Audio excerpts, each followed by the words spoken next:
Welcome to the best of high school sports in Northern California, specifically Sacramento. We are the Bee Prep Show. And we're coming to you from brand new digs in Capital Christian High School in Sacramento.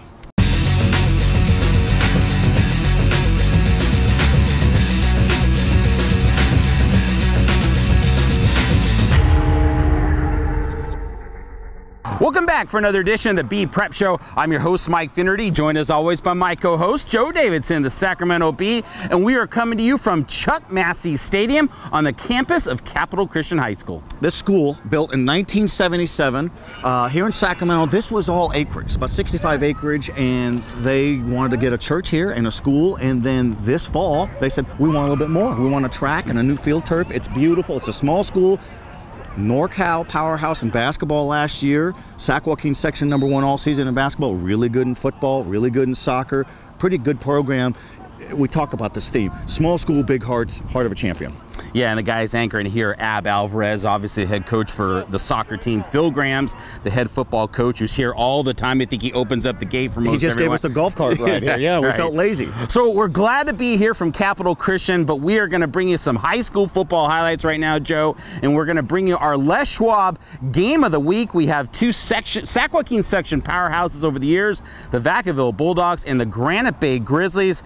Not a lot of scoring, but it was a good one. It's our Les Schwab Tires Game of the Week, featuring the 101 Vacaville Bulldogs on the road in Placer County to take on the 2-0 Granite Bay Grizzlies, two teams that have a long history together. We pick it up late in the third quarter, Vacaville with the ball up 6-0 when Davion Harris gets through a crowd, finds some room up the middle for a 5-yard touchdown, extending the Vacaville lead to 13-0. Bulldogs defense tough all night long. Wyatt Faulkner gets in there on the blitz, keeping the Grizzlies scoreless through 3 quarters of play. Vacaville on the move again, but coming up big as Granite Bay linebacker Cameron Smith, he intercepts the pass, and he's going to return this deep into Bulldogs territory, Granite Bay in business.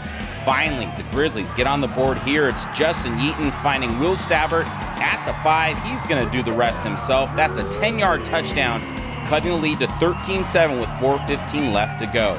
However, the Vacaville offense just chewed up time off the clock with one big first down after the next, finally sealing the deal on a 13-7 win. It's first over Granite Bay since 2011. This game makes us better every single year, and it was tough all the way to the end, and we wouldn't expect anything different over here.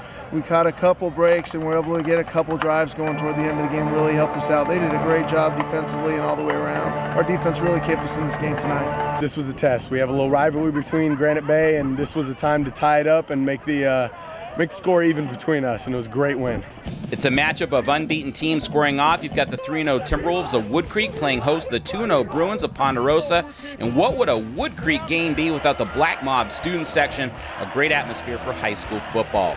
Striking first in this game would be Woodcreek. It's quarterback Isaiah Harbarth going downfield to Malcolm Thomas Jr., hits him at the 45, and from there he is off to the races. No one's going to catch him, and that's going to be a 7-0 Timberwolves lead early second quarter. Or Woodcreek, and again it's Harbarth to Thomas one more time. Just get him the ball. He's going to find a way to take it the distance. He gets the end zone, making it a 14-0 game. With 30 seconds left in the half, Ponderosa gets on the board with his Colby Shiverton to Steven Brossow connection. That'll go for 29 yards and a touchdown, cutting the lead to 14-7, and that would be your score at the break. Woodcreek would control the second half as well behind the rushing attack of Anthony Marr, who would finish the night with 168 yards and a touchdown, as Woodcreek wins it 28-14, improving to 4-0 on the season.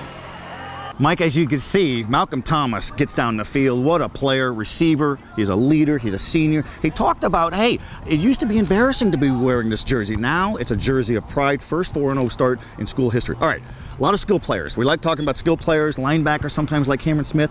How about the linemen? Are there some linemen in Placer County of note? We both know these two guys pretty good. We're talking about Johnny Capra and his brother Jacob Capra. Johnny the senior, Jacob the junior up at Placer High School in Auburn. And, you know, we've talked to Johnny all summer long, all the offers he's getting, and they're fun to talk to. I caught up with them last week, and we talked about being brothers. We talked about the Hillman reputation, and it was a fun little chat. Brothers, teammates, linemen, and size. Those are just some of the words that describe the Capra brothers from Placer High School. Johnny, the 6'6" senior, and his brother Jacob, the 6'5" junior. So Johnny, what's it like to play with your brother Jacob? It's a once-in-a-life opportunity, and I'm really enjoying playing next to my brother. We're having a great time this season together. Jacob, do you try to follow your brother, and what have you learned from him? I'm always benchmarking myself by him, so I try to keep up with him, and it's pretty fun. Johnny is a tackle for the Hillman offense, and over the summer he received several Division I scholarship offers before giving a verbal commitment to Cal, an opportunity he appreciated. You know, it's obviously been a blessing, and it's been a real learning opportunity that I'm very blessed to be in. Placer has a long-time football tradition, and head coach Joey Montoya is a Placer alum. So what's it like to play for Montoya and to be a part of the Hillman tradition? He's always talking about the alumni and how people have lots of tradition at this school, so he always wants us to live up to that and work our hardest so we can not let down the people at this school. It's fun knowing that how many people have played football here and that we get to be a part of that. Montoya said the Capras bring more than just football talent to the field. They're hilarious. They've come from a great family. You know, they're church-going kids, you know, high-character kids, high GPA kids, and, you know, they're the type of kids that you want in your program. You know, they're the guys that you want your younger kids looking up to, and really just anybody around, because they're awesome kids. As for this year's Hillman team, just how good can this group be? Well, we did come off to a slow start against Nevada Union, but I feel that the team has very much so been bonding and coming closer together. In these past few games, we've been really rolling our opponents. So I think the sky is definitely the limit for this year's team, and I'm really excited to be a part of it. Back to Johnny and Jacob. They're quick to point out that their 8th grade brother Joey could very well be the next star athlete in the family. He's a big kid. He's playing every sport known to man. He's going to be a definite stud. We got to keep him tough, Coach. You got to keep him nice and tough. He's gonna be big though. He's gonna be a stud. I can't wait to see him how he develops. That is fun stuff there, Mike. Large and in charge. Joey Montoya, the coach, is happy to have that family living in his neighborhood. Everyone wants anchors like those two on their offensive line. All right, Joe, it is now time for our Sacramento Bee Top 20 football rankings. And I notice you have Del Oro still in the top 10. You look at the record and think, but they're still very good. Very good, with a win against Vista Murrieta just a couple of weeks ago. All of the teams that they played are state ranked, including national superpower De La Salle, which beats everybody and beats up everybody over the years. 8-0 lifetime against this region and 5-0 against Sacramento teams in the last 2 years. How does Del Oro respond? That's the real question. Yeah, we have more football coming up, Joe. Later in the show, stick around. We're going to talk about some of the Sacramento area's top all-time football players, the greats, some of which you have covered. We're going to preview games towards the end of the show. But coming up next, we have girls volleyball.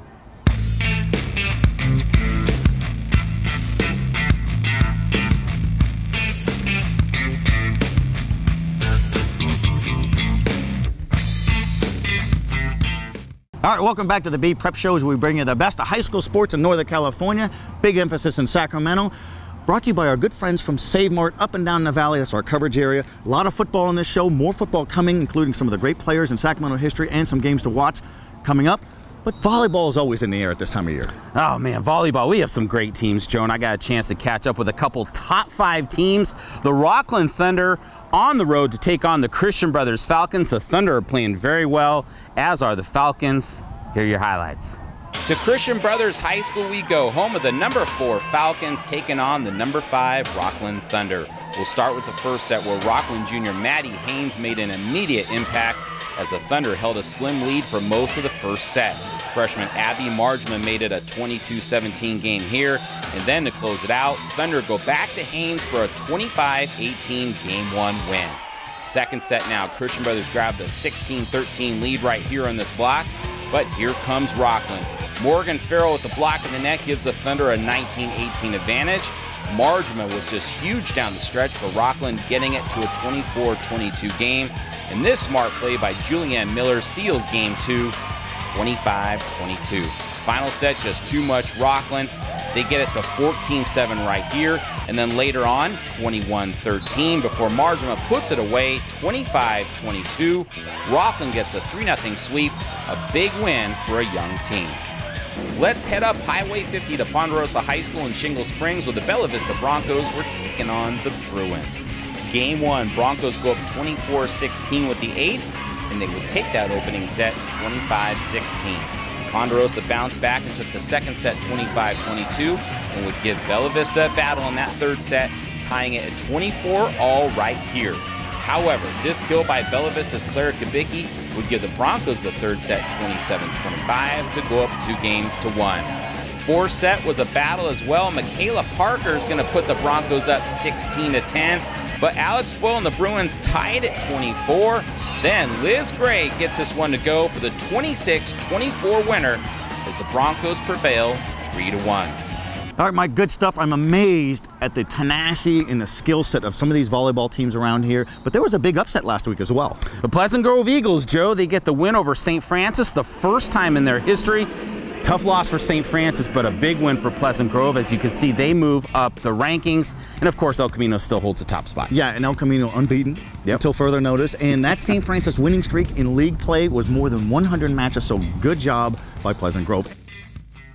We'd like to thank our sponsors, starting with Save Mart Supermarkets, where fresh comes first. Shop at Save Mart up and down the Central Valley. Schools Financial Credit Union, banking for everyone, value, convenience, and emerging technology.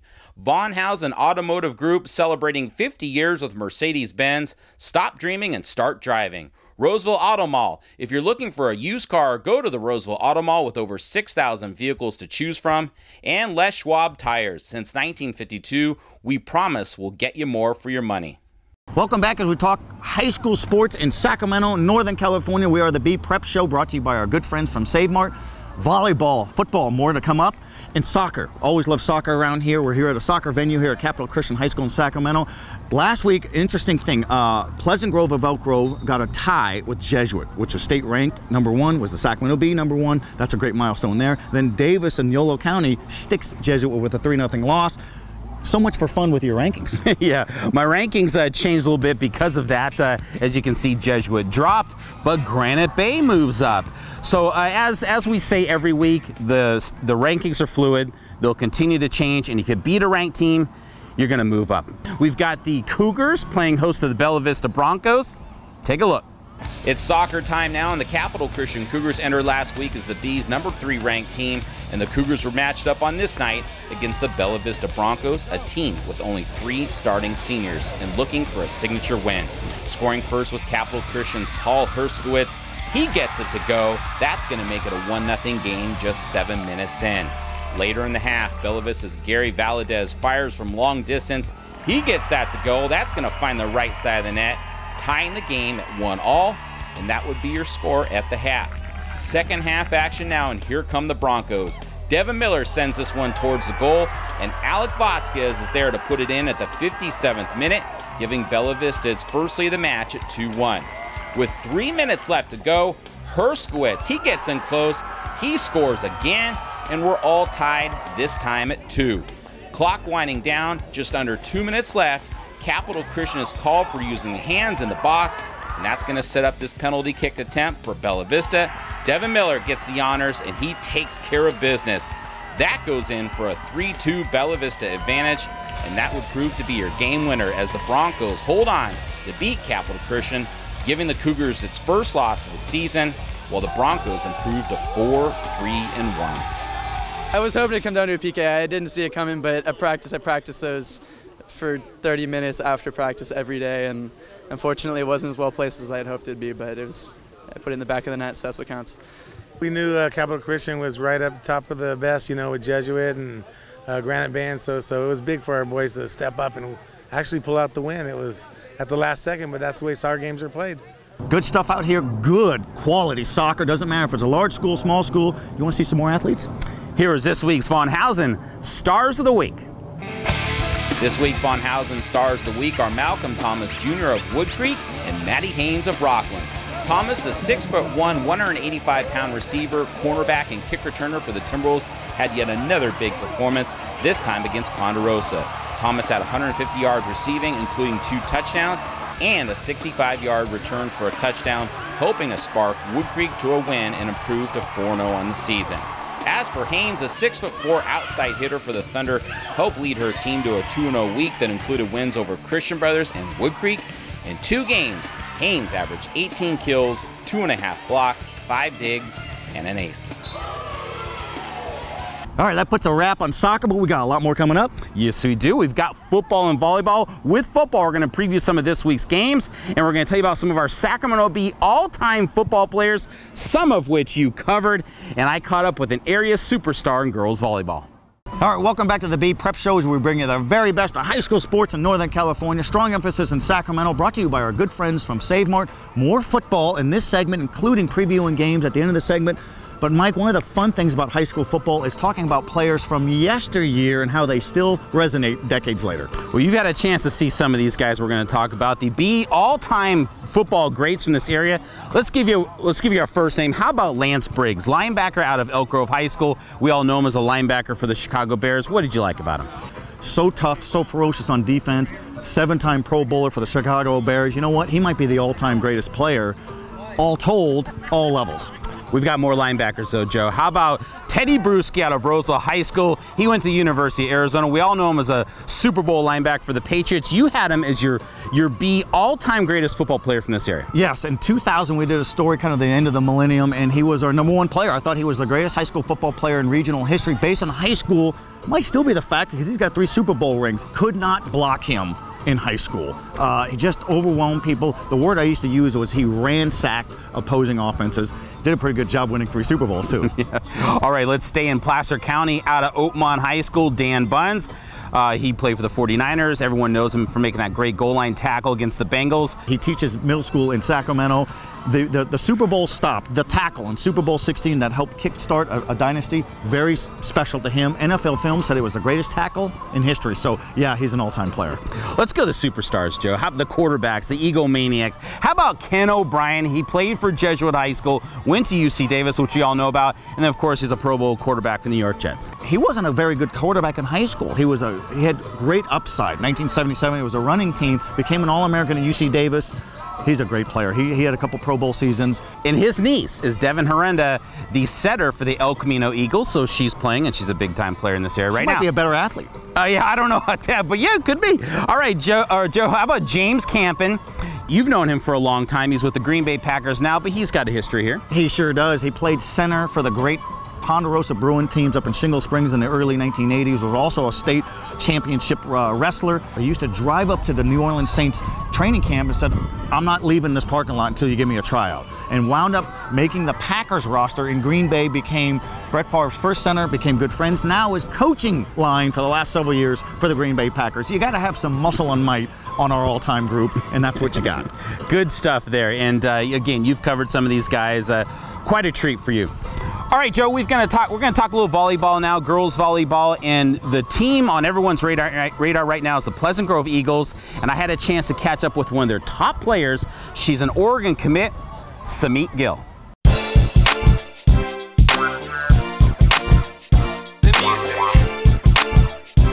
A team that is expected to compete for a Division I section volleyball title this year is the Pleasant Grove Eagles, something new for this program. And for 4-year varsity standout Sumeet Gill, she would love nothing more than to finish her career with the championship. Gill is a 6'3" middle blocker and captain for the Eagles, who's given a verbal commitment to play for Oregon next year. But as for this year, what do you like about this year's team, and do you have a shot to win it all? I think this is the year, like a lot has actually led up to this moment and our point, like as we are as a team, and we're really, really confident in ourselves this year for sure. And I don't know, like it's just like the team morale and energy that's like really going into everything, and I don't know, it's gonna be a good season. As for Gill, she started playing volleyball at a young age with a little urging from her father. Actually in 6th grade, when my dad kind of pushed me and forced me into it, like I was the kind of kid who didn't really want to try new things. So that's when my dad put me into, had me try out for the school team. That's where it kind of all began. Gill certainly doesn't come from a family of volleyball players. As a matter of fact, her mom and dad are both from India.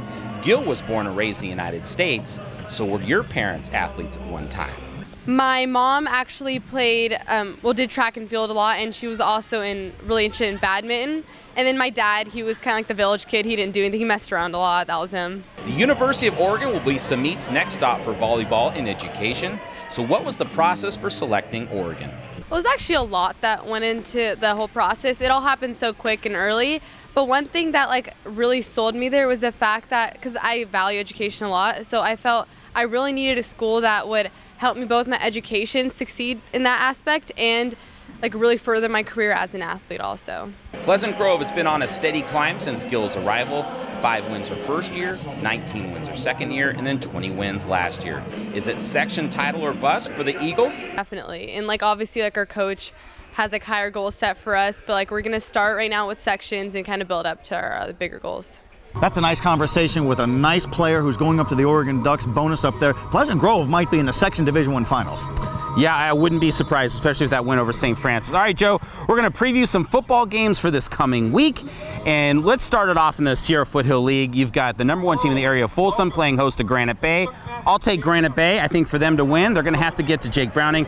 Cam Smith, their big star linebacker for the Grizzlies, he's got to get it done. Yeah, he's had interceptions. He's had 3 interceptions in the last 2 games.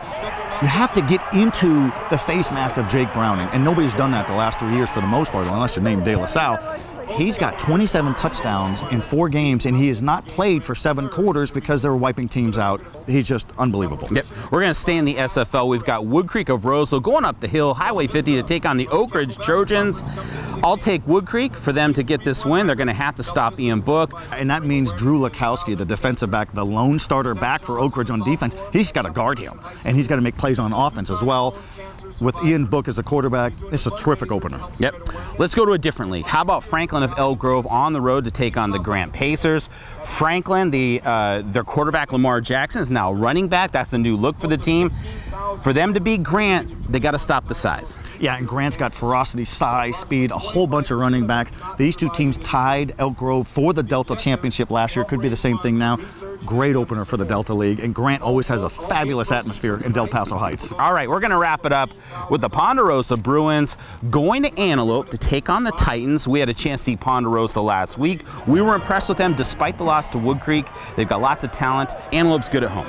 Antelope's really good at home. It's got the fabulous rooting section, and Mr. Harrell's a good running back and offensive and defensive threat, and Coach Ray has done some wonderful work there, and this is a team that got off to a slow start and has really caught on speed recently. And then Josh Biss, number 13 for Ponderosa, is one of the section's top receivers, terrific competitor.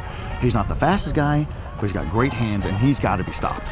All right, Joe, that is your high school football preview for this coming week.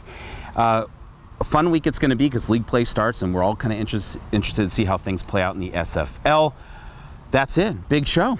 Good stuff. I'm exhausted. Hey, if you want to catch this show, check your local listings on throughout the week.